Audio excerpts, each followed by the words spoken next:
স্বাগত জানাচ্ছি প্রিয় ইউটিউব ভিউয়ারদের।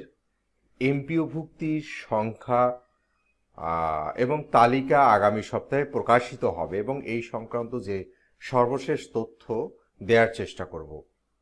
দৈনিক শিক্ষায় বলা হচ্ছে এখানে আবারও এক সপ্তাহের মধ্যে বেসরকারি শিক্ষা প্রতিষ্ঠানের পেমেন্ট অর্ডার ভুক্তির তালিকা প্রকাশ করা হবে বলে জানিয়েছেন শিক্ষামন্ত্রী। গতকাল শুক্রবার বিকেলে রাজধানীর ওসমানী স্মৃতি মিলনায়তনে 22-23 অর্থ বছরের বাজেট পরবর্তী সংবাদ সম্মেলনে প্রশ্নের জবাবে তিনি এ তথ্য দেন। গত সপ্তাহে তিনি বলেছিলেন এক সপ্তাহের মধ্যে তালিকা প্রকাশ করা হবে। শিক্ষামন্ত্রী বলেন, আগামী সপ্তাহেই আমরা এমপিও ভুক্তির একটি তালিকা প্রকাশ করতে পারব বলে আশা রাখছি। এমপিও ভুক্তির কাজ চলমান রয়েছে, আমরা চেষ্টা করছি সেটি খুব দ্রুতই প্রকাশ করার। কি পরিমাণ শিক্ষা প্রতিষ্ঠান এমপিওভুক্ত করা হবে এমন প্রশ্নের জবাবে শিক্ষামন্ত্রী বলেন, সংখ্যাটি এই মুহূর্তে বলতে পারছি না। আসন্ন অর্থ বছরে বাজেটের শিক্ষা খাতের বরাদ্দ নিয়ে সন্তুষ্টি প্রকাশ করে বলেন, বৈশ্বিক এমন একটি পরিস্থিতিতে ভালো একটি বাজেট হয়েছে। শিক্ষা মন্ত্রণালয়ের বাজেট শতকরা প্রায় 20% বেড়েছে, সুতরাং সন্তুষ্ট না হওয়ার কোনো সুযোগ নেই। আমাদের গবেষণায় বরাদ্দ বেড়েছে, এখন বরাদ্দকৃত টাকা সঠিকভাবে ব্যবহার করতে পারাই মূল বিষয়। শিক্ষা প্রতিষ্ঠানে এমপিও ভুক্তির ঘোষণা আসার কথা ছিল গত মার্চে, পরবর্তীকালে বলা হয় মে মাসে আসবে। অবশেষে গতকাল বাজেট পরবর্তী সংবাদ সম্মেলনে এমপিও ভুক্তির ঘোষণা দিলেন শিক্ষামন্ত্রী। চলতি অর্থ বছরের মাধ্যমিক ও উচ্চ বিভাগে এমপিও ভুক্তির জন্য বরাদ্দ রয়েছে 200 কোটি এবং কারিগরি ও মাদ্রাসা শিক্ষা বিভাগে বরাদ্দ রয়েছে 50 কোটি টাকা। গত বছর 10 অক্টোবর থেকে এমপিও ভুক্তির জন্য অনলাইনে আবেদন নেওয়া শুরু হয়। 31 অক্টোবর পর্যন্ত আবেদন করার সুযোগ ছিল। নতুন এমপিও ভুক্তির জন্য সব পর্যায়ে প্রতিষ্ঠান মিলে মাধ্যমিক ও উচ্চশিক্ষা বিভাগে প্রায় 4,500 আবেদন পড়ে। কারিগরি ও মাদ্রাসা শিক্ষা বিভাগে প্রায় 3,900 শিক্ষা প্রতিষ্ঠান আবেদন করে।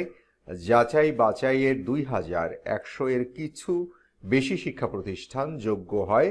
এসব প্রতিষ্ঠানের মধ্যে নিম্ন মাধ্যমিক ও মাধ্যমিক পর্যায়ে প্রতিষ্ঠানই বেশি। প্রতিষ্ঠানগুলোকে এমপিওভুক্ত করতে হলে চলতি অর্থ বছরে বরাদ্দকৃত 250 কোটি টাকা সম্ভব নয়। এ অর্থ বছরে ঘোষণা এলে গত বছর জুলাই থেকে বকেয়া হিসেবে তাদের বেতন ভাতা পরিশোধ করতে হবে।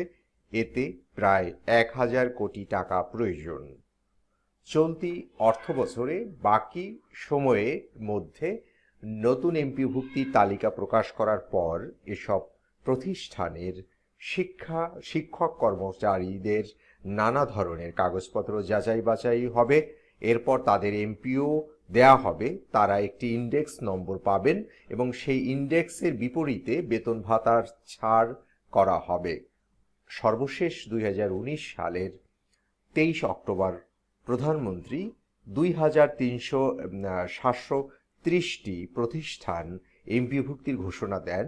এরপর 6 মাস যাচাই বাছাই শেষে 2020 সালের 29 এপ্রিল শিক্ষা মন্ত্রণালয়ের মাধ্যমিক উচ্চ শিক্ষা বিভাগ 1,633টি এবং কারিগরি মাদ্রাসা বিভাগ 982টি শিক্ষা প্রতিষ্ঠান তালিকা চূড়ান্ত করেন। আগামী অর্থ বছরে শিক্ষা খাতে বরাদ্দের প্রস্তাব করা হয়েছে মোট বাজেটের 12.1%।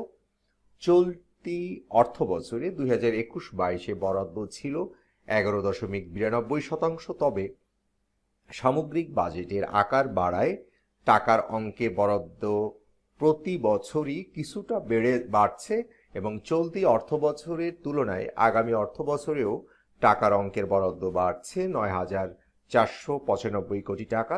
এর মধ্যে প্রাথমিক ও গণশিক্ষা 31,761 কোটি টাকার বরাদ্দর প্রস্তাব করা হয়, যা চলতি অর্থ বছরে ছিল 26,314 কোটি টাকা। শিক্ষা মন্ত্রণালয়ের মাধ্যমিক ও উচ্চ শিক্ষা বিভাগের জন্য ৩৯,৯৬১ কোটি টাকার বরাদ্দের প্রস্তাব করা হয়, যা চলতি অর্থবছরে ছিল ৩৬,৪৮৭ কোটি টাকা। কারিগরি ও মাদ্রাসা শিক্ষার জন্য আগামী অর্থবছরে ৯,৭২৭ কোটি টাকার বরাদ্দের প্রস্তাব করা হয়, যা চলতি অর্থবছরে ছিল ৯,১৫৩ কোটি টাকা। তো আমরা এই বিষয়ে আরো কোনো তথ্য পেলে আমরা সঙ্গে সঙ্গে আমাদের ইউটিউব চ্যানেলে জানিয়ে দিব। সবাই ভালো থাকবেন, সুস্থ থাকবেন। আল্লাহ হাফেজ।